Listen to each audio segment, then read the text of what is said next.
And that's why I can't ever go in a Waffle House wearing 2 shoes. Man,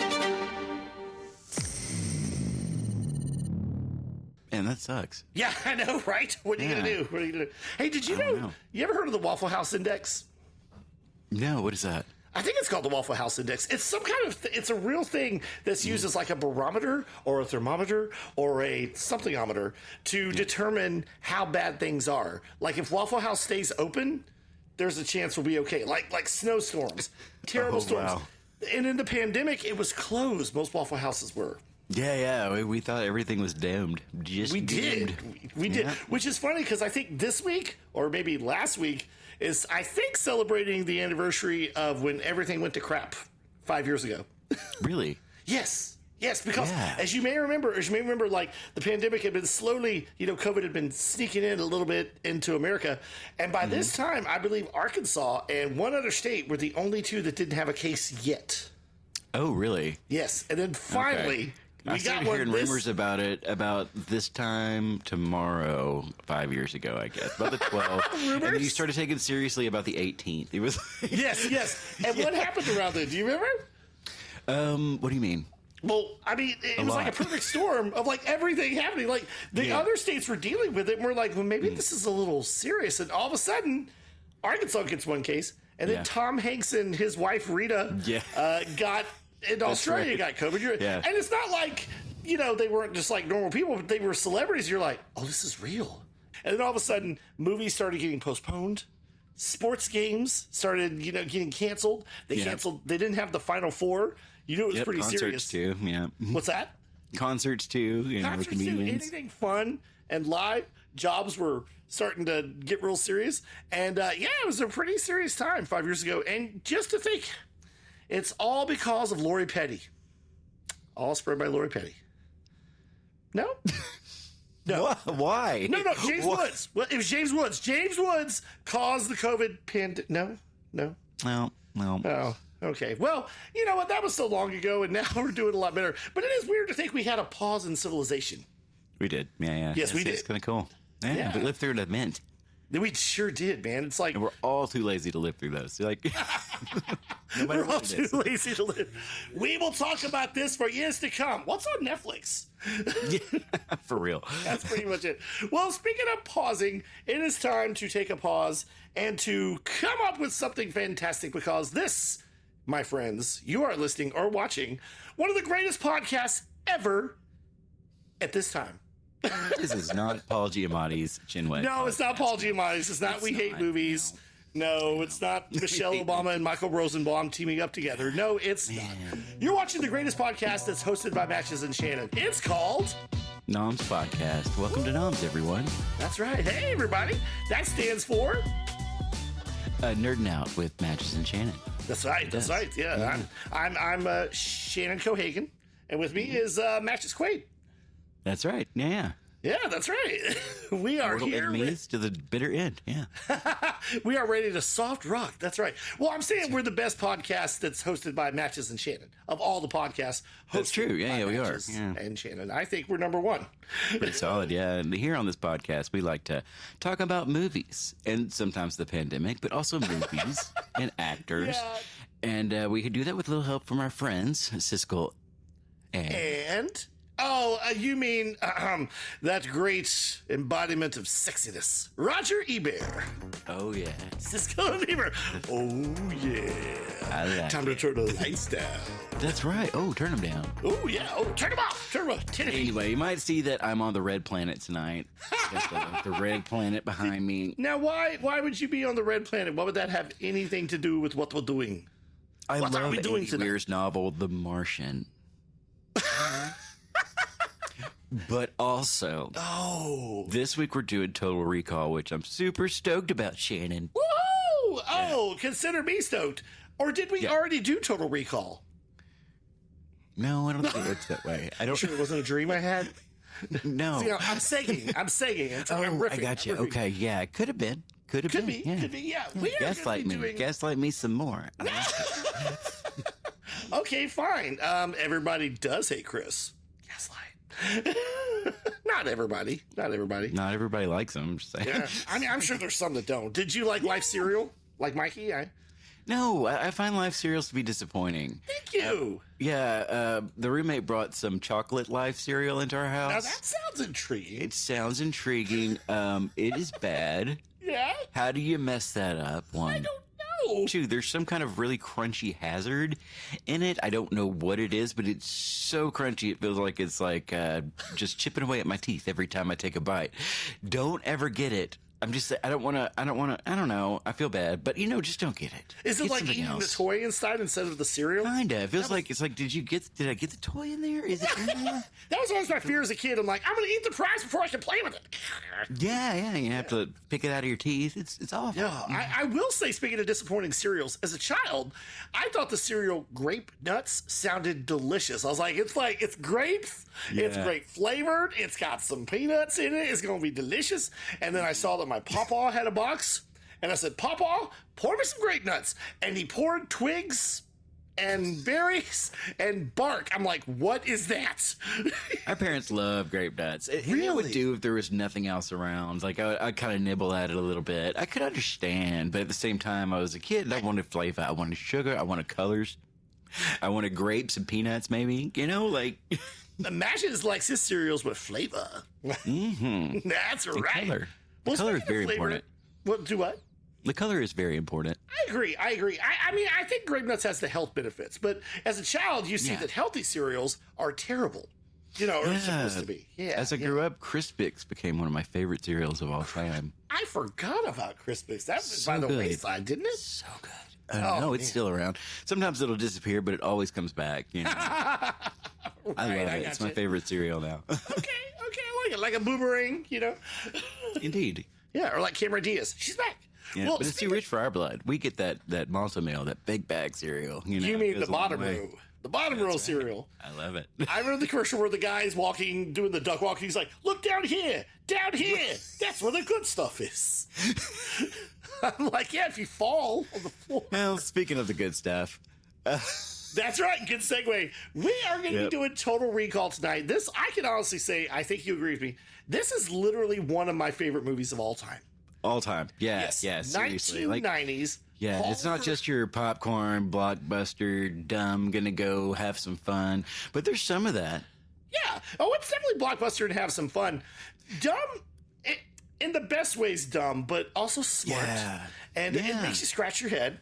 This movie from 1990, directed by Paul Verhoeven. This is our second Paul Verhoeven movie, and we know we're going to do Showgirls in the future, probably Starship Troopers at some time. So, you know what's funny though? Speaking well, not Showgirls, but speaking of Starship Troopers, he directed RoboCop, as you know. Paul Verhoeven did. Freeze, you're coming with me, and then he did Total Recall, and a lot of people consider that Total Recall and not Minority Report, Starship Troopers, as you said, his unofficial sci-fi trilogy.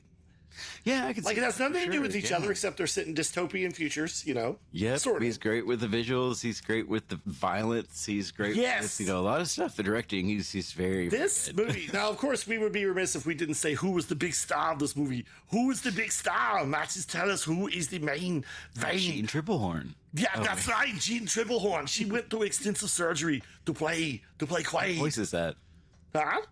What voice is that? I'm doing Michael Ironside. It's pretty obvious I'm Michael Ironside. You kind of look like him. I do kind of look like Michael Ironside, don't I? I look like a young Michael Ironside. Have you seen him? Yeah, that's great, isn't it? Yeah. We saw him on a Hallmark movie a few years ago. He looks like a bad guy, but all sports to say, he is a literal sweetie pie of a human being. I believe you. So the reason, in case you don't know, Michael Ironside, we're going to talk about the characters in this movie. Michael Ironside plays the heavy, the really bad action bad guy, the total opposite of Arnold Schwarzenegger's character. Yep. And Michael Ironside, as you know, as you just said, known for playing usually the villain or somebody in the military, or speaking of Starship Troopers, or somebody just, very scary. But like you said, he seems like a nice dude. Even in the TV version of V, he seems scary, and he was the good guy. That's true. I love Michael Ironside, but again, me and my wife caught him on a Hallmark Thanksgiving movie a few years ago, and I was like, honey, do you know who that is? And of course my wife, she's like, no, and I'm like, well, they better run because he's about to open fire, I'm sure. He's going to kill one of them. Yeah. Turns out he was just a sad, lonely widower who wanted to close his store. Sadness. Oh. But this is Arnold Schwarzenegger, of course, starring in this movie. One of his huge, like, early 90s hits. I'm surprised. I'm not really surprised, but they say this is probably his best role as far as acting. And, people consider this, like, his best, like, because, like, it's not as iconic as Terminator. Right. I guess. But his role is just fantastic. He hit every note in this, I think. Yeah. Well, actually, these days, I've read that apparently this is considered one of the best sci-fi movies of all time. Oh, wow. Yeah. There's a lot of love put into this over a lot of years. Yeah. And to me, it holds up because... it does. It's got so many good things about it. Now, it also has some things that I remember at the time as an 8th grader seeing on TV all the talk and all the stuff about how it's so violent. It's a very violent film. It's a very adult film. It's got a little bit of the wee nudity in it. We'll talk about that, the 3D. Oh, yeah. And but it's also got like some of the most grotesque, I think is the right word, but wonderful eye-popping visuals I had never seen in a movie by then. Yeah, they went with a campy kind of a look, kind of a cartoonish almost look to make it a little better for the audience. You're right. And the R rating, kind of like Trauma, but it was actually good with the budget. Yeah. Oh, we need to get the review, don't we? We should get. Okay, well, where's that VCR? Okay, it's our favorite part. Okay, we're gonna go to the magic. Where is it? The magic. Oh yeah, here it is.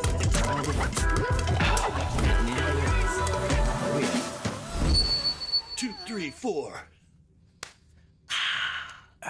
But speaking of the visuals, like this was one of the last sci-fi movies probably to use practical effects.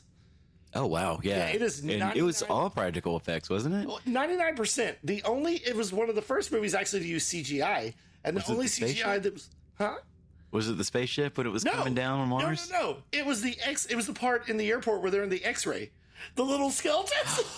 That's right. Yeah. Yes.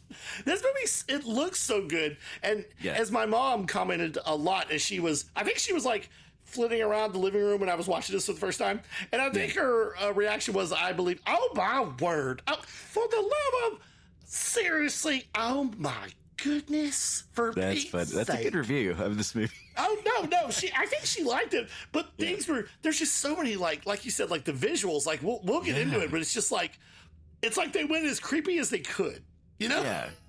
It's true. They did. Yeah. They went over the top. They looked realistic, but also a little cartoonish, a little. Like, it's so hard to pin, but it was so well done. It is a very well made movie. It's got 3 writers, and it's based on a 70s short story by sci-fi writing legend Philip K. Dick. It was. Yes, who you may know as the guy who wrote the short story Do Sheeps Dream of Electric Sleep, which got turned into a little movie called A Scanner Darkly. Right? No. I thought you were going to say Ace Ventura: Pet Detective. Oh. It was actually Ace Ventura 2, When Nature Calls. No, it got turned into Blade Runner. Oh, Blade Runner. That's right. Yeah. Ace Scanner Darkly was another Philip. Was it a Philip novel? Or the same one? Because they're all adapted. They go their own way after. That's true. So, That's true. Yeah. This story was called "We Can Get It for You Wholesale," I believe. Yeah. It's only about 19 pages, depending on what copy you get. It's very short. It is a very short story. So they had to expand a little, but a lot of it's very similar. We'll talk about how everything that happens. But, of course, Arnold Schwarzenegger plays Dennis Quaid. No. Oh. It's Douglas Quaid. Yeah. But actually, in the book, it was Douglas Quayle. Oh, cool. Yeah, they changed. They finally I like Quaid better, I think. Yeah. Yeah, well, this movie was in what they call development hell since 1974. Yeah. That's when they wanted to start it, yeah. And the writers, like Dan O'Bannon was one of the writers, and him and his partner, they were, like, delayed so long, they just went on to write a little movie called Alien. Mm-hmm. So they moved on. Yeah. They moved on. Yeah. But so by the time that they were ready to get it done, Dan Quayle was the vice president, and they thought, let's just change that last name so we're not... Is that true? Yeah, no, it's true. That's one of the reasons why they changed the name to Quaid. Okay. Yeah, Douglas Quaid. Yeah, that's funny. It's better for it, I think. Yeah, I agree. It's a future. I know Arnold wanted to do this since he was on the set of Terminator. They said he was really wanting to do this movie. Yeah, and so they did what any production would do. They went with. Did you see this? Go ahead, tell me. They wanted David Cronenberg to direct, and he wanted to very badly. Yes. And they hired Richard Dreyfuss. Yeah, Richard Dreyfuss was cast, actually. Yeah, he was cast, and that's why David Cronenberg left, because they wanted him to be this, like, every guy character. Like, well, actually, I heard one of the reasons he left was they wanted him to make an Indiana Jones in space, and he didn't want to do that movie. Oh, yeah, I don't know. I heard that was later, but I don't know. There's a bunch of conflicting. There is, but his version was closer to the short story, script wise and everything. And if you think about it, the visuals are very Cronenberg, because David Cronenberg's known for the kind of movies that make you go, oh. Like he didn't like the direction it was going either, and I know he said after that he was kind of haunted by that decision. But when they came back around to him, they're like, "No, I'm not going to argue with people for what I want to do." And so he's like, "No, thank you." Yeah, and so then the production did what any production would do: they hired Patrick Swayze. Wait, you're serious? I'm serious. Yeah. Oh, I didn't know that. I know Christopher Reeve was considered. Yeah. Along with Harrison Ford. Douglas Quayle was going to be Patrick Swayze for a while. He was actually hired. So he would probably stop the bad guys with the power of dance, I'm thinking, right? Yeah. I had the time of my life on Mars. This was before Dirty Dancing, and they saw Dirty Dancing, and they're like, maybe not. Yeah, maybe not. He's got his place over there. He's fine. Yeah, I mean, he was good at action movies. He was good at a lot of stuff. That's true. Swayze. Yeah. Yeah, hey. Chi Wong-Fu. Heck yes.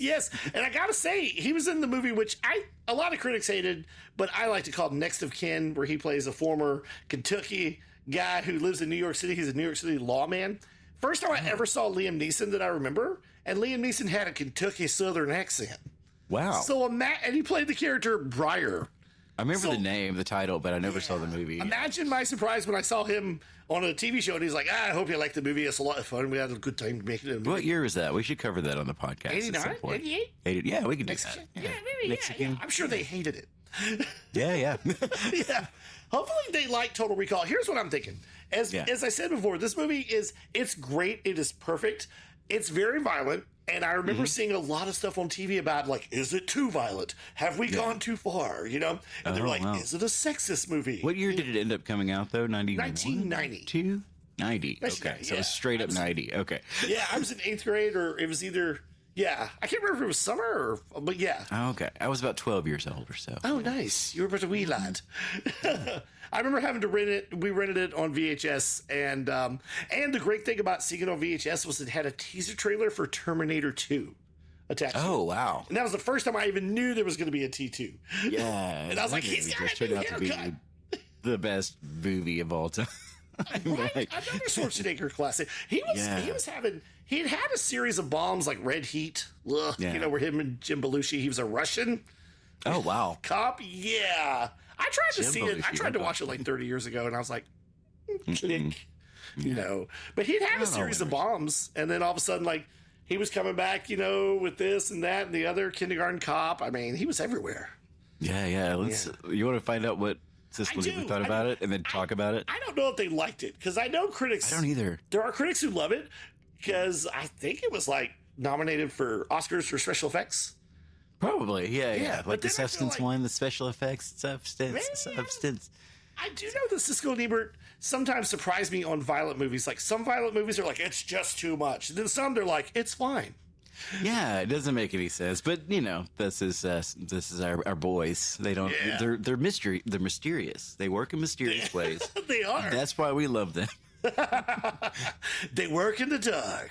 They do. Okay, let's do this and see what happens real quick. Share screen. Here we go. I can do this. I'm doing this manually. I don't have to be in the booth doing this. Matches, get your butt to moss. That's right. Get your butt to moss. Okay. Are we ready? Get your butt to moss. I'm ready. It's not ready yet. Okay, get your butt to moss. Oh, there it is. There we go. I won't kill you. I don't know. But it's something to do with Moss. Mom? She's his wife on Earth, but is she on the level, and is she really his wife? When he gets to Mars, another woman doesn't think so. How's it thank God you're alive? Melina. Hmm? Melina. I'll tell you something. What? I remember you. Yeah. What are you talking about? I don't remember you. I don't remember us. I don't even remember me. Like all of the Schwarzenegger action pictures, this one varies the pace with flashes of humor. You got a lot of nerve showing your face around here, Hauser. Look who's talking. Hey, Tony. Give the big guy a break. Relax. You live longer. One of the I like how the music in the club is like the most basic MIDI 1.0 like Right. bop. It's almost like they're going, and on the stage, on the peppermint stage, it's three-armed Lana, show what you got. Something like that. Yeah. Give some love for Cinnamon Bits. Cinnamon Bits. Oh, my favorite. Oh, that's so great. We forgot to say, I mean, I know we will, but Sharon Stone plays his wife on Earth. Yep. Yeah, so, and that wasn't one of her early roles, actually. She had been a working actress for a long time, but I feel like this was the first role she got noticed in. Yeah, it is. And the reason she got Basic Instinct, of course. Probably helped a lot, right? A lot, yeah, because of the director and, yeah. Yeah, She did good in this. I mean, she's not in it a lot, but she's memorable as crap. Yes. Maybe. Yes. Let's see if Ebert and Siskel thought it was as memorable. intriguing things about Total Recall is that there's Remember- always a tantalizing possibility that everything in this movie is a dream.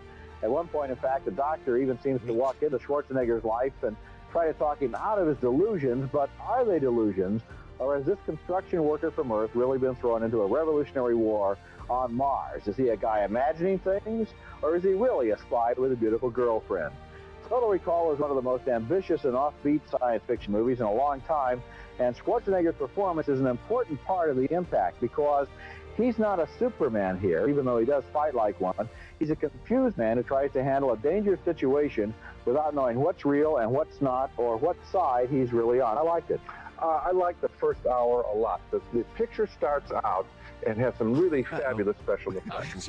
There's a thing where they go through a scanning device, like going through an airport X-ray detector, and the whole body is X-rayed. And the way that special effect is done is exciting. Once he gets to the red planet, I think the picture starts to resemble itself all the way through, which is it real, is not real, and he's fighting this one guy. And for me, the back half of the picture broke down. I enjoyed thoroughly the beginning part. I wish they had come up, I don't know whether they need a third act or some kind of resolution, but as I was sitting there and watching... Well, no, I enjoyed the second hour because I enjoyed... Suddenly we got all these other supporting characters. For example, everyone in that last resort bar, that turns out that all the prostitutes and bartenders are actually members of the Revolutionary Underground. And I also love the look of the space station on Mars and the planet outside. Although I must confess I was distracted several times by whatever rudimentary knowledge of science that I have, all of which was totally contradicted by this film.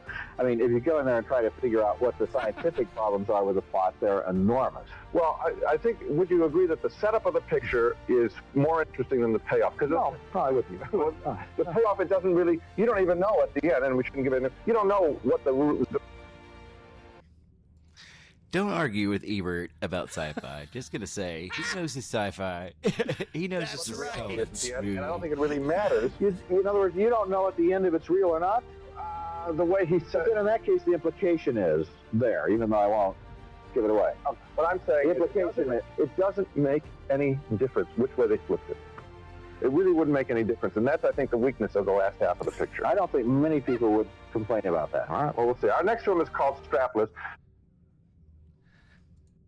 I didn't. Strapless. I want to know what's going on with that movie. I've never even heard of it. Strapless. I bet he liked it a lot. I bet he did. Strapless, the RuPaul story. I don't need straps on my shoulders. At least he liked the first half of the movie, which is a really, really solid setup. It is a great setup. Here's the thing. And it's Sometimes completely different than the last half. So, I kind of get why he might not have liked it.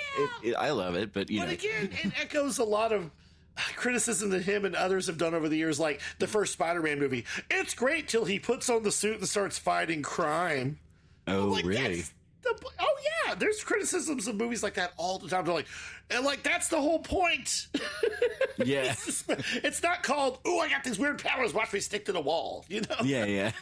That's funny. So critics do that all the time. But I am surprised Ebert really loved it, the whole thing, and Siskel liked half of it.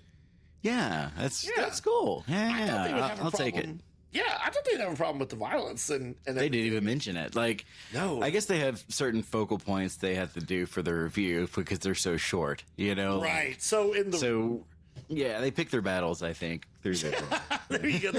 They pick their nits, pick their little nits. Yeah, at that point, they'd seen some shit, so it'd have been a battlefield by then, right? Takes a drag of a cigarette. I see the things. They probably had to sit through Ishtar. I get it. Mm-hmm. So speaking of Ishtar, let's like set up the plot of this movie. I don't know if we've even talked about it. You know, Schwarzenegger. Go ahead. It's just a very ambiguous movie in a lot of ways. And yes. I like that. Like, you don't know if this is a dream. Well, you know the beginning's supposed to be a dream, you know, but is the whole movie a dream? Is the dream within a dream? Well, or is it all real? Which and I did want to talk about that. But so it starts off with Schwarzenegger as Douglas Quaid, just a normal Joe who works, I think, in construction in the year 2080 something. With his pal. He's having these weird dreams where he's on Mars. You know, he's on the planet, he's on Mars. And someone suggests that, you know, since he can't afford to go to Mars or have a vacation, that he go to this place called Recall. And what does Recall do, Matches? Recall plants false memories of a vacation or an adventure or something as if you lived it into your mind. Yeah. It's spelled R-E-K-A-L-L. Recall. Yeah. I was trying to remember the little jingle they had. Recall, recall, recall.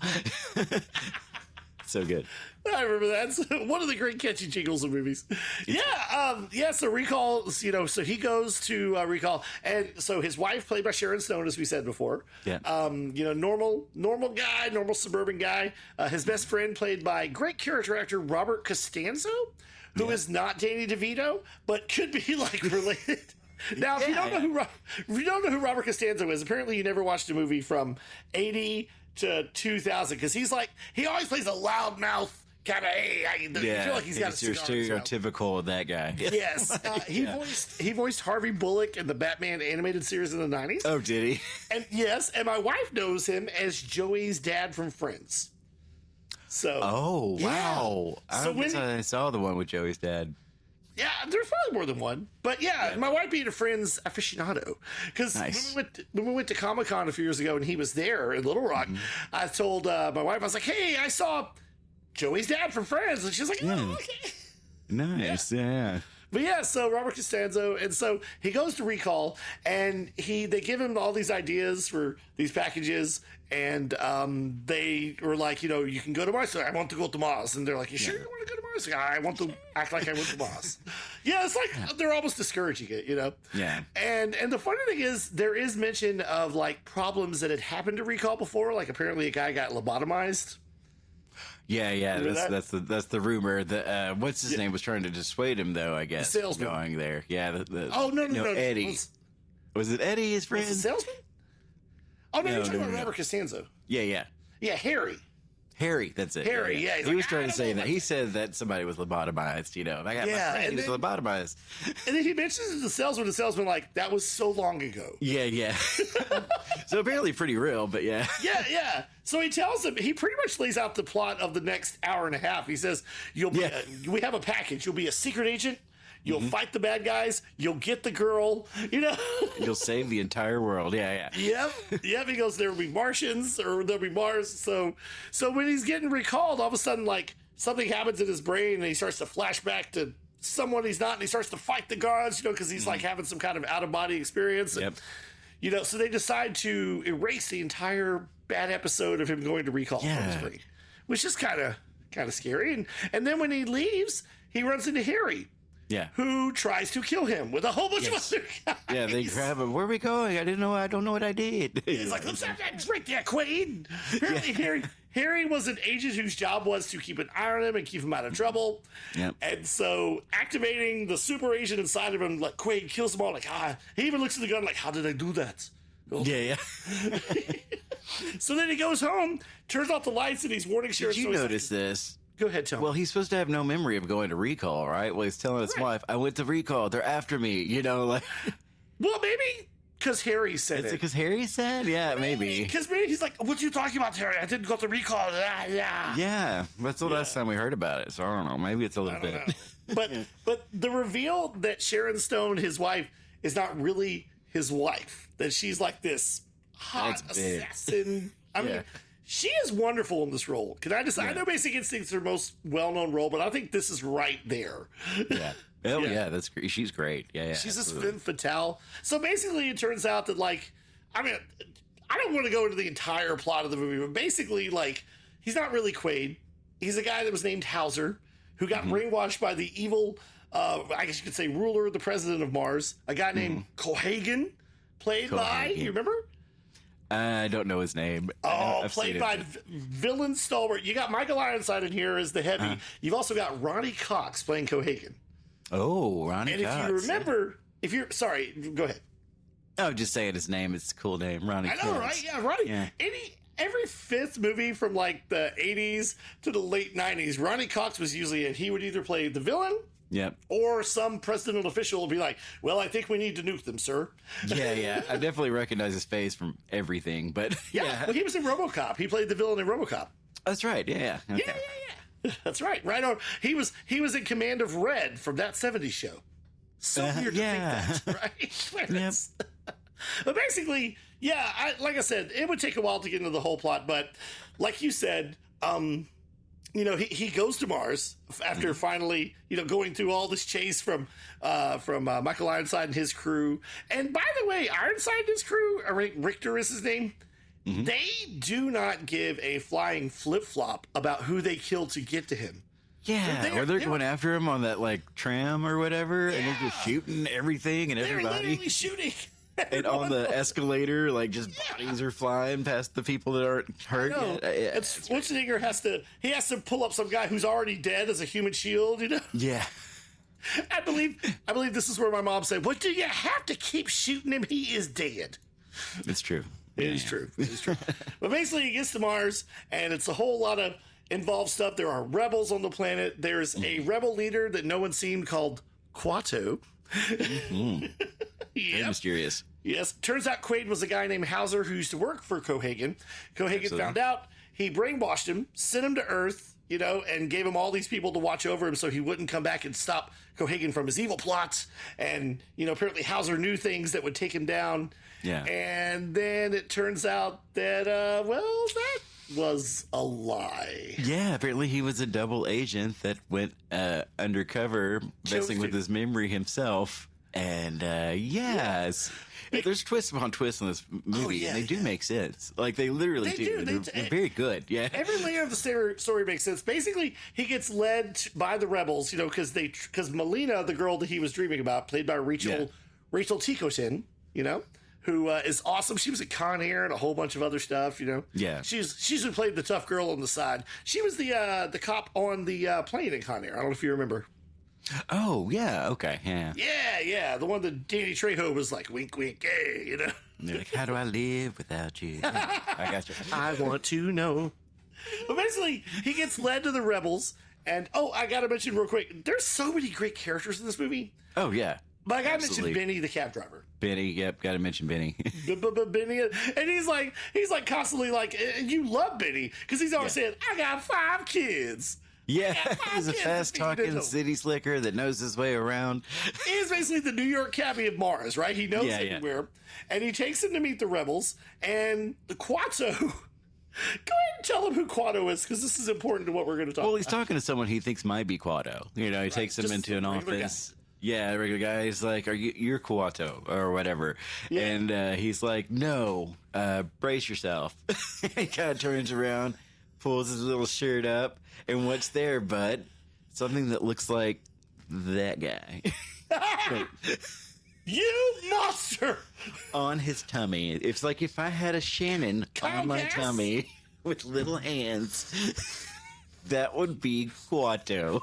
Ladies and gentlemen, Matches and I do the show in separate places, and it's probably a good thing. I look like a Quato. The resemblance is uncanny. I'm just going to say. When you said I look like Michael Ironside, I was like, what a compliment. Even if you sound like Robert Costanzo.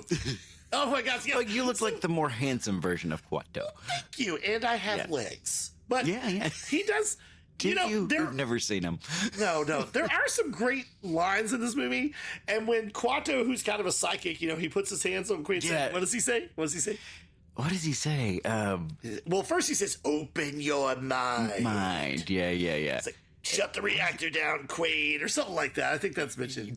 Yeah, Quaid's he says that when he's dying, I think, because he gets blown to bits here a little bit. Yes, because turns out Benny's a traitor. Yeah. And he was there. And the whole reason Hauser went undercover as Quaid was so when the psychics probed him, they wouldn't see that he was working for the bad guys. Yeah. That's pretty genius. Yeah, because not only could this whole thing be a dream, which it may not be. We don't know. I don't think it is. There's this I don't part like in the that movie- thing where they wake up and say, "Oh, it was all a dream," and then like someone from the dream walks by in the background or something. You're like, "Huh? Or was it?" You're not gonna get that in this movie. You're just not, and it's amazing for it. Like Schwarzenegger's not gonna wake up to the baby like, "I was just dreaming," and have a submachine. this isn't the Wizard of Oz. Yeah, Right. You were there. I mean, the quotes in this movie, the characters in this movie, there's so much going on. There's Turns out layers. It's good. Yeah, there's some elaborate plot to like cover up this whole Martian technology that was there to create an atmosphere on Mars. That's what. Because they controlled the air. Like in Tank Girl, they controlled the water. In this one, they controlled the air and who got air. That's right. I think the next movie should be Who Controls the McRib. Yeah, That's and the air not circulating is apparently what kept they said the rays. I guess it was like some kind of like bad rays. Would they be radioactive rays? I don't know, something like that. I think it gamma kept the rays out. Actually, I think the rays were this: coming to me all night long.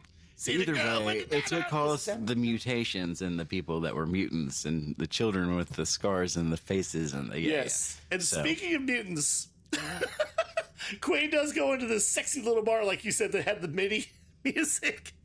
And some of the ladies that work at this bar are a little mutated, a little different. And there is one woman that, let's just go ahead and talk about it. Like, Quato and this woman are the big reveals of this movie. And she doesn't even, I don't think the character has a name. I know.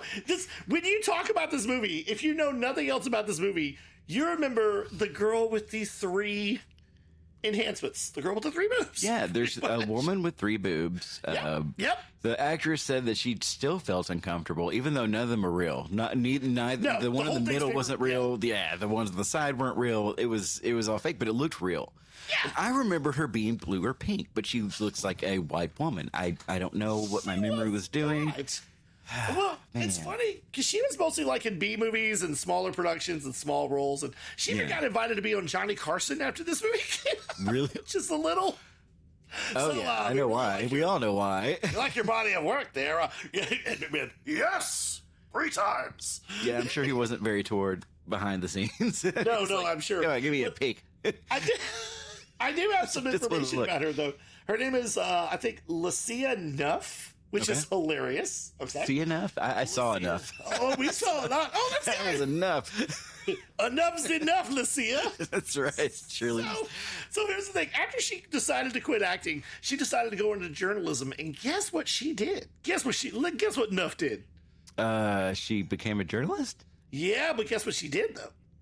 She was the first journalist to ever interview any of the ladies accusing Bill Cosby of being untowards. Are you serious? You can say she sort of broke the story, yeah. See, I was going to guess she was the first lady to start an OnlyFans or something like that. No. If she could do the 3 boobs bit on OnlyFans, she would be rich. Absolutely rich. Well, it's so funny how that's still kind of an iconic part. You remember the second season of Family Guy, the episode where they're on the boat, which is parodying the Jaws scene? Okay. I think I'm about to start OnlyFans to do that. Okay. Maybe only hands. No, only mans. I don't know. Anyway, point being cut. No, I'm joking. So they're on the boat and they're all talking about who's their secret celebrity crush. And of course, Joe's like, Mara Hemingway. They're like, oh, she's so jagged. Oh my gosh. And then Cleveland's like, Margaret Thatcher. And they're like, oh, Margaret Thatcher. Who here doesn't think power's sexy? Who doesn't think power's sexy? And then Peter goes, the chick with the 3 things from Total Recall. They're like, really, Peter? You know one of those is paper mache. Oh, is it? I don't care. That's great. Yeah. Oh my gosh. And it doesn't just stop there with the Total Recall references. There was a South Park episode, one of my favorite episodes, where they go to Aspen. Do you remember that one? Yeah. I brought it over on VHS. Yeah, whatever. Was there a Quato in that episode? There was. Okay, so during the big ski scene, which is a parody of every 80s film you've ever seen. Yeah, when Better Off Dead or whatever, yeah. Yeah, he's skiing against the bully, and the bully comes by, and the nerdy girl who likes Stan, she's like, hey, take a look at this. And you see from behind, and you think, oh, she's flashing him, and he's like, whoa. Yeah. At the very end, they're like, hey, how did Stan win? She goes, well, I just showed Chad this, and it's a Quato. Yeah. And he's going, great. Shut down the reactor. But So that's not the only Quato Spato. No. One of my favorites is the Saturday Night Live bits they did with Andy Samberg. Yes. And there was at least 3 or 4 of them, I think. I only saw one, the one with Scarlett Johansson. That was probably the second or third one, I think. It was a man and a woman on a date, and they both revealed to each other that they have a Quato. Like, what's a Quato? And so, like, Andy Samberg pops out of the pub, and he's like, nah! And then Scarlett Johansson pops out of her, and she's like, nah! It's so good. It's before Sarah Sherman. So, like, yeah, this was well before Sarah Sherman. They had some body horror going on. Yeah, you're right. Body horror is a good way to describe it. There's so many, like, just wonderful, fantastic, grotesque things. Like, for instance, Quaid is told he has a sensor in his head, which is how they're tracking him. Yeah. So Hauser on the video, he's telling them what to do. He's like, okay, it's very simple. He has to take this huge probe, stick it like up an his nose, injector and of some just sort. pull it out. Oh, go ahead. Yep. It looks like a big injector or something. It's It looks like he's pulling like a gobstopper rod out of his nose. It's Yeah. Oh, and by the way, quick note: if you ever hear, if you hear people like doing a Schwarzenegger impression where he's just like, that's pretty much from this movie. Oh, Anytime you hear the stereotype of Schwarzenegger, he does that a lot in this movie. Okay. Yeah. There's that. He has a dream at the beginning where he's on Mars with Rachel Ticotin, and he breaks his helmet, and his eyes start to pop out. You remember that? His face gets all... Yeah. I remember that scene was vivid when I was a kid. I was like, that's horrific. Oh, my God. Scary. Get him out of this. Get him out of this. He's about to suffocate. He's like, you know? Is that what would really happen? I know. I was like, I never want to go to another planet. And like at the end, when he stops Cohagen and Cohagen flies out of the shaft and he, you know, his face like, explodes. And then like right before they are able to make oxygen on Mars, him and Rachel Ticotin are out there on the planet. And you remember both their faces are June, the competing like, yeah. For what seemed like forever when I was 13. Oh, really? Yeah, it did seem like forever. It was I was still a pretty good amount of time before like all the stuff like did what it needed to do to, you know, oxygenize the whole planet. Yeah. Like how long does that take and how long can you survive on Mars with no oxygen? Yeah, if that was a whole 2 minutes of movie, that's a long time, you know, something like that. Yeah. And she's a good bit. Yeah. I was going to mention when he first gets to Mars and he's like wearing that lady suit. Yes, thank you. What's up with that? He is disguised as a rather... I don't know if that's a lady actress playing the character. It is, yeah. Okay, he's disguised as a rather large lady because he's Arnold, you know? Yeah. And it's like a robot suit, kind of. And it malfunctions because the guy, the customs guy, about 2 weeks, doesn't he? Yeah, he says, how long are you staying? And she's like, 2 weeks. 2 weeks. And then he's like, do you have anything to claim? Any fruits? Or 2 weeks. 2 weeks. And as Michael Ironside's walking through the port, he turns around. He's like, that's Quaid. It's the woman. He goes, get her. Him. Yeah. I was going to say, when it pulls apart, it's in 3 sections, and it looks like CGI. It's so smooth. But it's not. It's all practical. I don't know if it was smooth like that or if they did some kind of stop motion bit or something. Yeah. But that was great. Like, that was so good for the time. There are so that many and the X-ray that Siskel was talking about, the whole X-ray machine. That's the CGI part. That's the only CGI in the whole movie. Everything else is still effective. It looked great back then. Yeah, I remember in the trailers, that's the one part you saw. I was like, oh, that was really cool. Like, what was that? I saw the part in the trailer where, like, he throws the head after it comes back together. It's like, here, catch. Yeah. The head tells the guy who catches it before it explodes, he goes, get ready for a surprise. Oh, that's so good. Yeah. So many great special effects, so many great sets. And like I said, it's just like you were saying, it's kind of over the top. You know, it's big, but it works. The whole thing works. The script is great. The dialogue, And the I action heard they had to scenes. cut out a lot of the violence to even get an R rating. Oh, I'm sure. Like when Benny died, you saw like entrails coming out. Like it was insanely gory. And I think with a lot of things, with limitations, you come out with a better product. Like, you know, No, other you're than right. Sometimes less is more. yeah, sometimes less is more. Like, I was Like the thinking shark about the in black Jaws. hole when that robot like has that little. What is it? It's like a drill or something that like goes Yeah. through people, Oh. and they show it like going into this is a In the Disney black movie. hole? And This is have you not Disney. seen it? No, I still haven't seen the black hole. It was terrifying. Like you literally see it go in somebody and like out the other side basically, and it's like, what Oh, the yeah. crap was that? This is supposed to be a Disney. It was supposed to be a Disney. Yeah, the it was supposed to be their computer Star wore tennis Wars, but it was dark as crap. It was there, yeah. The computer wore tennis shoes and then killed you. Yeah, but yeah, this one cut back on the violence considerably, and I would like Well- to see some of those scenes, like just out of context. Well, speaking of violence, there's a lot of bullets and heads. There's this great scene where they were talking about it on the review where, okay, so Quaid's in his hotel room on Mars, and this psychologist doctor comes in, and he tells him that he's not on Mars. None of this is happening. Everything since he's been to recall has been his recall experience, Yeah. and he's currently in the chair and about Which to is be possible. lobotomized. Huh? Which is possible. It could be something that's happening. He That's doesn't what know. opens up the idea of like, well, is it a dream? Like, Yeah. you know, and it makes you Well, think. yeah, but then you had the whole going in the recall machine at the first, and then just everything goes Yeah. crazy. You know, it's Well, like I mean, it still makes you question. But Yeah. then Schwarzenegger, you know, Sharon Stone comes in and she's like, honey, take the red pill. Take the pill. I want everything to go back to normal. But then he looks closely at the psychiatrist and he sees a little bit of sweat. yep, he does. Knowing Yeah, that- yeah, he's sweating it. And he shoots him through the head, and they fight. What? And he shoots Sharon Stone, but right before he shoots her, she says, you can't kill me. I'm your wife. And he says, Consider this our divorce. Or yeah, something like consider that. that a divorce. Yeah, Some of the best lines Arnold Schwarzenegger's ever said in this movie. yeah, it's so Oh good. my gosh. It's great. And then at the very end, when there's air on Mars and everyone can breathe and they live, Rachel Ticotin's like, is it a dream? And he's like, well, don't wake me up or something like that. So Yeah, but it also doesn't fade to black. It fades No. to white. Like that's right. People have so said people think that it's him waking up and he's been lobotomized. Basically, is that. Exactly. Like he's happy, but he's. because if it is a dream, he wakes up, he's lobotomized. He's just a vegetable for the rest of his life, I guess. Yeah. Yeah. Well, part of the original ending in the 70s script was that it was going to turn out that the hand shape inside the little device that will create the air, you know, like instant air, you know, Mr. Air, that it was Quaid's hand. And that he's not even Quaid, he's like a clone of Quaid or Hauser. Yeah. I remember Yeah, that. yeah. Yeah. And There's a lot actually- of different versions. Some of them they didn't go to Mars. This one guy didn't want them to, and then somebody else wanted them to go to Mars. Yeah. And maybe that's what they did with the 2012. What is it version? Well, I'm glad you mentioned that because Yeah. Schwarzenegger was trying to get a sequel together. And what they were going to do was they were going to have a sequel where Quaid was now sort of the benevolent president of Mars.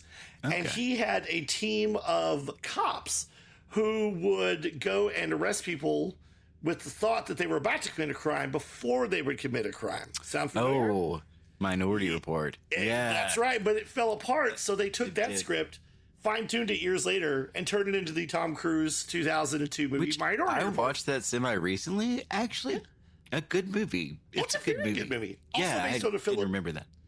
Also Yeah. based on a Philip K. Dick story. It is. Yeah.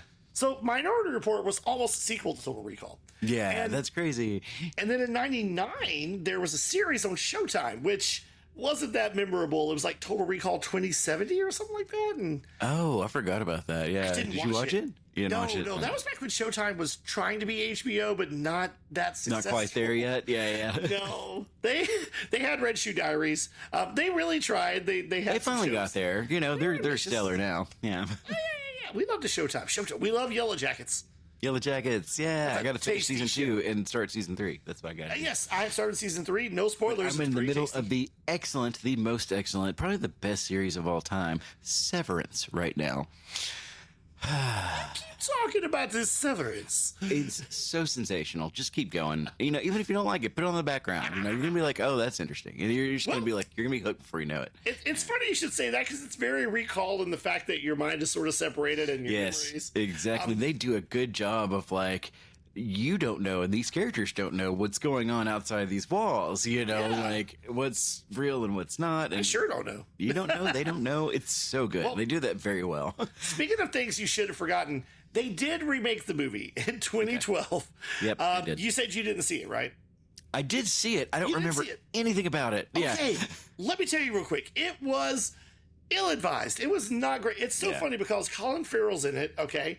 And I think Bryan Cranston and what's her name from Underworld? Kate Beckinsale. Kate Beckinsale, yeah. I heard there's a lot of fighting. There's like 5 minutes of exposition and then a lot of fighting. Here's the thing. Here's the thing, okay? So it's a lot similar to the original in the fact that he's Quaid, he's having these weird memories. Yeah. But after he goes to recall, that's where it turns different. They don't go to Mars. There is no mention of Mars. That does not exist. They don't go I wonder off if they planet. went with an old script and kind of doctored it up. Well, they replaced the whole Mars thing with the fact that there's this weird sort of conveyance and way to travel literally across the world called I forget what it's called, the Fall. Okay. It's like a machine that takes you through the Earth's core and you're like, welcome That to sounds China. familiar.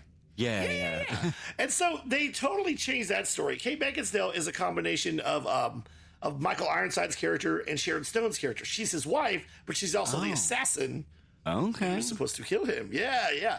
And the only thing they really kept besides the beginning is the prostitute with the 3 boobs. Yep. Okay. Yeah. I mean, I saw it, but I remember nothing about it. It didn't hit any kind of mark for me, and I never watched it again. So I don't even think remember I saw how it in the it theater. I'm pretty sure. Really? See, I may have stopped watching it at some point because I don't even remember how it ends. I was like, this is not good. I was mad because they didn't do the Mars thing. I'm like, I get it. You want to try something different. Yeah. And they did. They tried. What's They that? tried and they failed. They did. Speaking of, The can you lesson imagine is- Richard Dreyfuss playing Douglas Quaid? No. What? Get Love your Richard butt to Dreyfuss. Mars. What? Love him. Consider that a divorce. Yeah. Well, apparently he was trying to rewrite some of the things too. Oh, really? Yeah.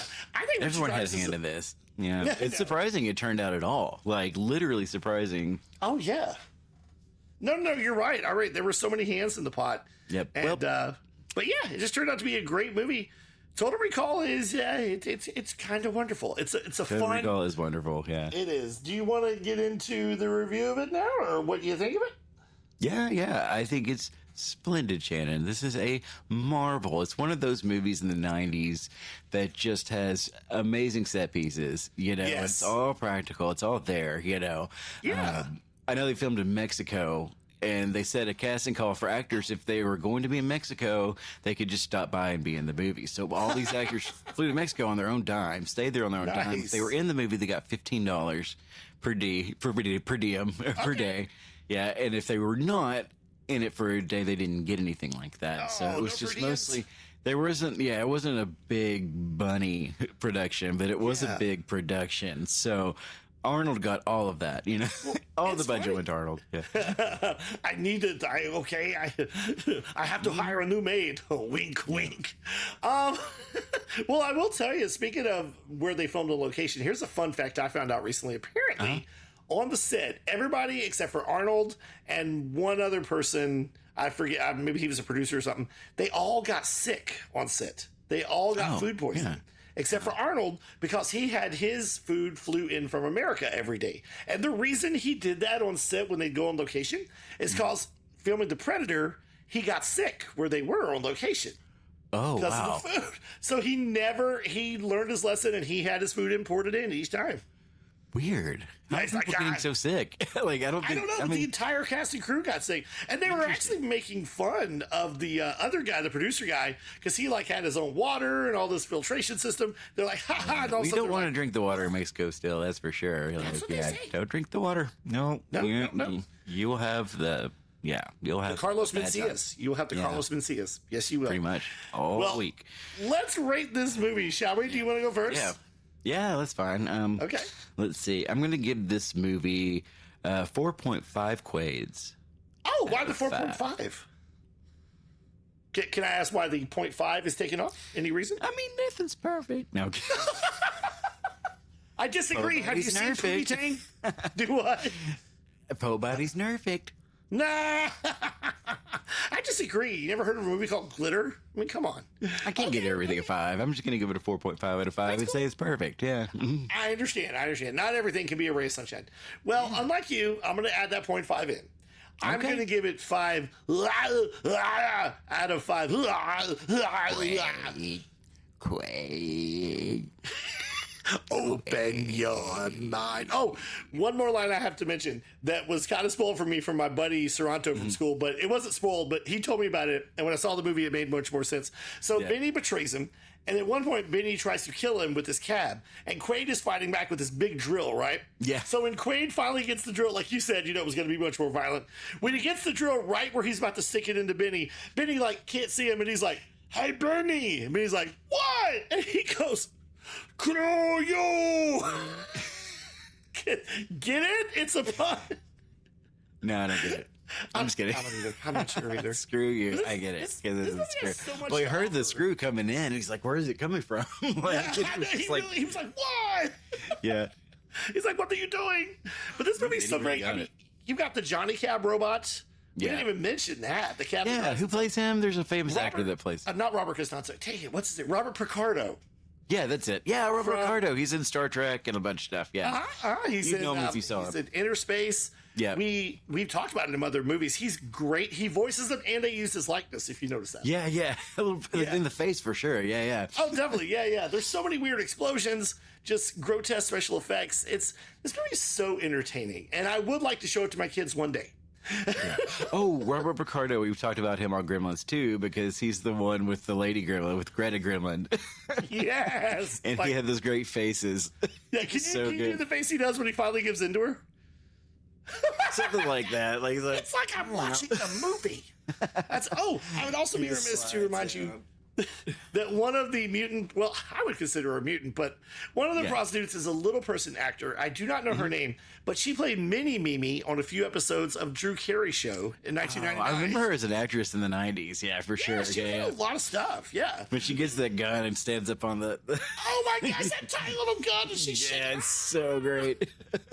She's amazing. Let's not forget, Michael Ironside is married to Sharon Stone's character in So he seemed like the kind of guy that would do that. Let his wife do that, because he'd get real mad and jealous. I guess they did have that one bit where he's like, "You don't think she liked it, did she?" He's like, "No, I'm sure she hated it." He's like, "Oh, I mean, that's part of what's driving his bloodlust, probably, right? For Schwarzenegger's character. Like, you slept with my wife. Yeah, but he never says it. He never, I know he wants to kill him for it, but he's reserved. He's not going to do that. He's not off the cuff or whatever. No, but he is psycho. And if I remember correctly, he wasn't informed that Hauser was bad and working for Cohagen undercover as Quaid. Oh, really? Okay. Yeah. That makes sense too. Yeah, that made him a little mad. Yeah. Well, there you go. They told him what he needed to know, I guess, so that's good. Yeah, basically, yeah. It's like, I give you enough. Everything is covered in this movie. Even where the people are standing in this movie I feel like it's all for a reason. It's all ordered chaos, to me. Okay, yeah, you're right. A lot of great character actors in this movie, like the recall guy. They're actors you don't know their name, like the guy who plays Quano/Jeffrey. I actually wrote his name down. I just found it out today. Marshall Bell.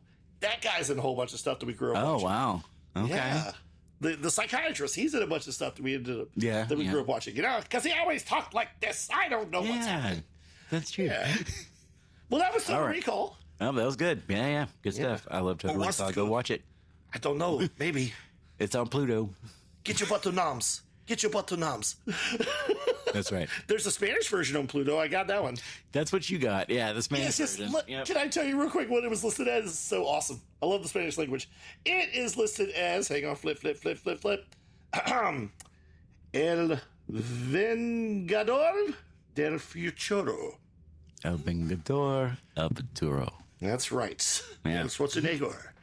Well, guys, we hope you enjoyed that part of the show. I'm sure. And now, what do we do? Now, we're going to segue. Segue! Into Arnold Sings a sassy song. Funny you should say that.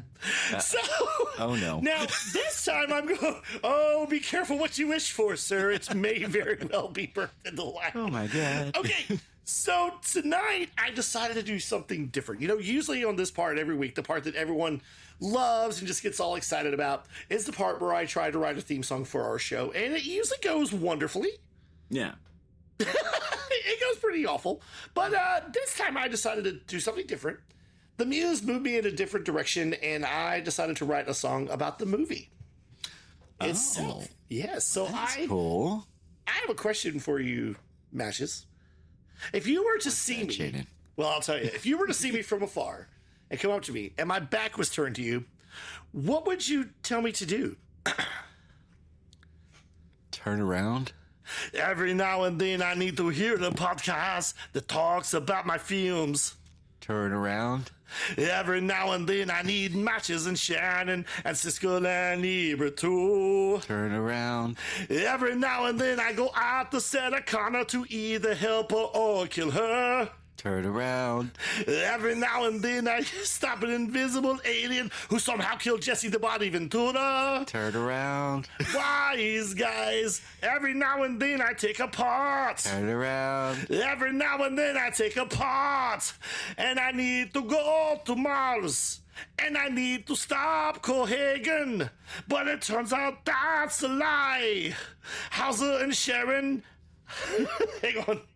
How's this evil Sharon Stone's been faking? And there's a body with something extra and something in my nose. Together we can win and make it fair. Michael Ironside, Scary Cohagen, give the people air. I really need to figure it out. Yeah. Explosions and quartos, no doubt. Amen. Once upon a time, I thought I was Quaid, but now my brain is in the dark. Nothing I can do. Total recall of the heart. Very good. It was very this episode centric, though, but it was very good. Oh, yeah. Weird Al who? Oh, stop it. I'm nowhere in that category. Maybe Cletus T. Judd. Maybe. Yeah. Well, thank you. That was... What's that? Ray Stevens-ish. Oh, yes, they call it the streak. Boogity. Yep. Don't give me any ideas, folks. Let's see. Nah, it's too late. I will. So Yep. now is Now the we part- segue. What? Okay, really? Segue Into MTV cut. our favorite part of the shoe. Oh my gosh, yes. It's the spaghetti of the week. This week's spaghetti comes from Nope. Marge No spaghetti. Anderson. Nope. No. Okay. It's the could it possibly be the it's the video movie corner. Hit the week. That's right. Get your butt to the video store. In theory, there'll be a thing there in post. Yeah, and it'll be so wonderful. You It'll be can't see cool. it or hear it now, but when you hear it and see it, you will. Hopefully. Yeah. Yeah, I hope. All right. Well, this is the part of the show where Shannon and I pick a movie for you to watch from the local corner movie store. We call it the Video Movie Corner Pick of the Week. Yeah, that's it. Yeah. Is this the part of the show? This is that part of the show where we say that over and over and over. So you know. So we're trying to Yeah. make a movie that maybe Siskel Ebert didn't cover or maybe came after, which is a huge True. window now. Yep. And do you want to go first? Sure. Yeah. Okay. Shannon, cool. my Video Corner movie pick of the week is Can't hardly wait. Hellboy, the Wait a Crooked Man. minute. The Crooked Man? Yes, Hellboy, the Crooked Man. Tell us more. Okay, well, it's a movie that just came out on Hulu. It's on Hulu, you guys, and it's a real indie gem. It's for low budget. It looks great. The effects are fantastic. The story's good. Apparently, they followed the comic book to the letter, which some people had a problem. The David with. Harbour one? Oh no, the story, the Crooked Man, was followed to the letter. Oh, the story itself. Gotcha. Yeah, that's just the one story, and which I thought was fine. Some critics, came down on it and whatever. It's not perfect, but I don't expect it to be. But it was certainly better than, was it 2017's Hellboy? Yeah, I think so, with David Harbour, which... Yeah, what was that one called? I was looking for... It was just called Hellboy, I think. That's it? Okay. I think so, yeah. I was really looking forward to it because I love David Harbour, and I thought he'll be great. And then he spent the I thought he entire was movie- great. He was great. He was great with what he had to work with. I don't know. He spent the entire movie yelling at everybody. Who is he, Adora? Well, No, I mean, that's kind of Hellboy. He's a little grumpy and yelly, you know. I know, but the whole movie's like, here we go. I'm on the plane. Yeah, he doesn't. He has a lot of good one-liners in this one, and so do other characters. You know, it's real spoopy. It's very spoopy because it's about witches and some kind of demonic entity, and it's very well done. Yeah. Color me intrigued with. Now, That's I all gotta I got. say, the Guillermo del Toro ones with Ron Perlman are still my favorite. I think the first one is perfect. First one's perfect. Second one was kind of a little had lower its place. issues. It had some good stuff, and it had its issues. Yeah. It did. For sure. It did. I agree with you on that. I will say this. But the third overall, okay. Well, the third one I kept hearing about it coming, about it being made, and then all of a sudden it's on video on demand, and I'm like, did it even get released in theaters? Like, I don't even know if it did. are you talking about this one? Yeah, The Crooked Man. Like, I was Crooked Man, expecting like a release. No, this I mean, year. if it did, it wasn't a wide release. It wasn't here. You No, would it think they'd wasn't. give it a. Yeah, okay, it wasn't here. No, I mean, when you see it, you'll see it. It's a very independent production. This was kind of a labor of love, I guess, for this director and Mike Mignola. Mike Mignola, Yeah, is it? Mike Mignola? He's directly involved with this. It looks like from the credits. So. Yeah, so it's not, it's not unofficial, but it is very indie. The effects are very indie, but they're very well done for that kind of thing. Yeah, you're not going to, this isn't Sci-Fi Channel, early 2000s, late 90s. This is some pretty good stuff. Starring John Snyder or Jaleel White. Decent acting, decent story. Overall, I recommend it. I do. Okay, all right. Do you have one for this week, Shannon? What's that? Do you have one for this week, Shannon? I do and I don't. I have a pick, but I'm going to go completely opposite. I'm going to flip the script. I'm going to do something you ain't never seen before. Stop what you're doing because I'm about to ruin the video movie pick of the week. Do it. So this is where usually I would say I recommend this movie. You should see it. This week, this week, kids, I'm saying don't see this movie. I'm going to do the opposite, and I'm going to recommend a movie that you skip. And I know. Okay. For me, that's rare. It's rare that I don't like a movie or have something to like it. But when you do, it's one I love so much. Yes, it's not Tank Girl. It's not Tank Girl, no. This movie, I was extremely disappointed in this movie. I had high hopes for this movie. The movie I'm recommending you not pick this week is Joker Folie à Deux. Oh, yeah, no shit. Yeah, for real. The sequel to 2019's Joker movie, which to me was a great movie, an almost perfect movie, a good dark. People talk crap about it, but it made billions of dollars at the box the first office. Yeah, I mean, everyone, a lot of people saw it, liked it. A lot of people didn't see it and started griping about their concerns. I think exactly. Yeah, it's like, well, it's like people who didn't see Total Recall and they're like, "Have we gone too far?"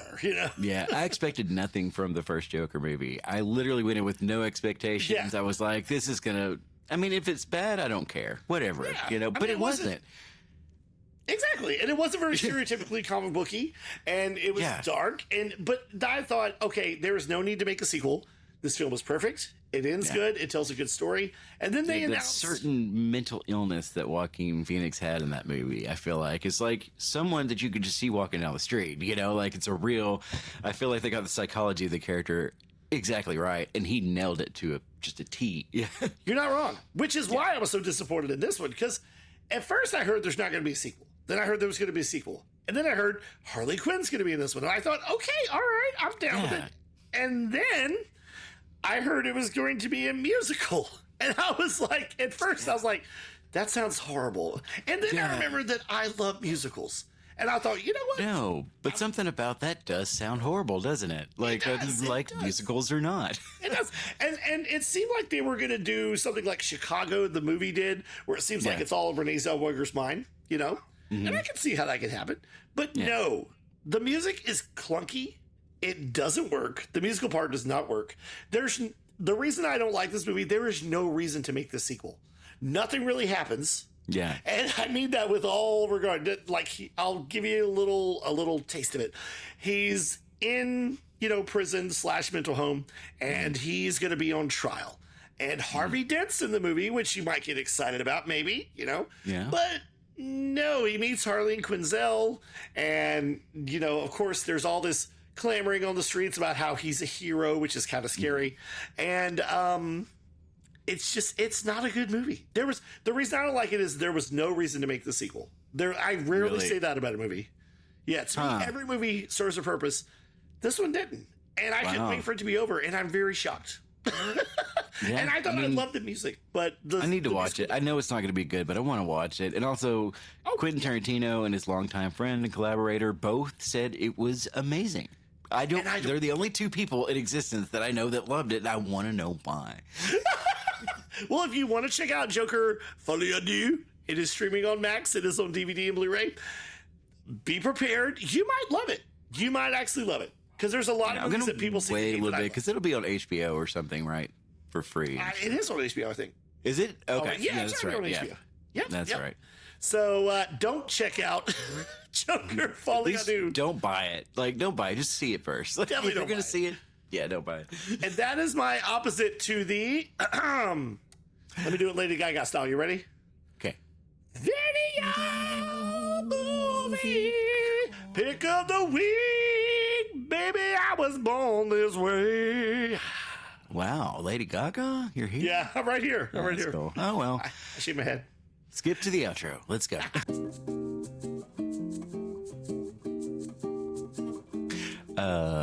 Ma'am, how long are you going to be on this podcast? 2 weeks. Okay. Are you here for business or for pleasure? 2 weeks. Yeah, you said that. Are 2 weeks. Two are you, weeks. Are you okay? Get ready for a surprise. It's my Quato. Oh, wow. Is that your Quato, Shannon? Hello, matches. I knew you had one. Open your mind. Okay. Send Shannon all your hot pockets. Start I'll the send you all my hot pockets. That's great. Start the reaction matches. I don't know what's happening. Pay me back for those fries. Oh, we gotta go. Yeah. We gotta go. Me and Quato gotta That get out was of here. weird. Yeah, I didn't know you had one of those. That's kind of cool. I've been holding on to it for a few years. You know, I figured in college wasn't the right time to tell you. Yeah. Yeah, sorry. I'm the glad day of you my waited. wedding. What's that? I'm glad you waited. You know, I see myself in pictures these days in mirrors, and I do kind of look like I have a Quato under my shirt, and I'm not proud. Oh, no. I mean, sometimes I wish that was my excuse. Like, you're fat. No, I have a Quato. Okay, You're look. the one that changed your name to Fat Shannon. I told you not to. I thought it'd be like an opposite. You know, like, hey, there's Curly. He's bald. There's Slim. Yeah, it's like an ironic nickname, but then it became true. Oh, no, it did. And it was PHAT, Shannon. That's right. PHAT. What? Hey, What? before we go, UNITY, before we go and tell everyone how to contact us, I want to say, Matches, a big shout out to one of our faithful listeners. I want to say, I'm going to be like, what's his name, Willard Scott. Hey, I want to say a big hey there, hi there to Amanda C. Amanda C., she's a listener of ours. She loves to listen to our podcast, and we're very happy you're listening, Amanda C. Yeah. And I just want you to know, Amanda C., I did sneak home some loaded mashed potatoes in my pocket. What does that mean? She'll know. That means at Beckalicious' wedding, I snuck in some loaded mashed potatoes in my pocket. Okay. Yeah, just, I don't know what I expect. Yeah, okay. I was hungry. But thank you for listening. Now, if anybody else wants to get in contact with us with Matches and tell us how much they love us or not, what should they do? They should contact us at nomspodcast at gmail.com. There's no exclamation mark, though, in nomspodcast at gmail.com. Very confusing. It's all spelled out like we do here, And you can contact us down below in the comment section. You can also comment down below in anywhere you're listening to this, I believe, right? Yeah, I think so. Even Apple if you're on Podcasts has a space, and Spotify has a space, and MySpace has a space. Yeah. Commodore 64, whatever. That's right. Yeah, we're on whatever you want to listen to us on. That's right. That's right. Well, I don't think we're on that one thing with the thing at the place. But other than that, we're not on jukeboxes in 50s diners, but we should be. It's true. We should. Yeah. B7. Well, is there anything else we can say before we get out of here? Just stay classy. Stay classy, Noms watchers and listeners. That's right. But Matches, what if this whole podcast was a dream? Then so be it.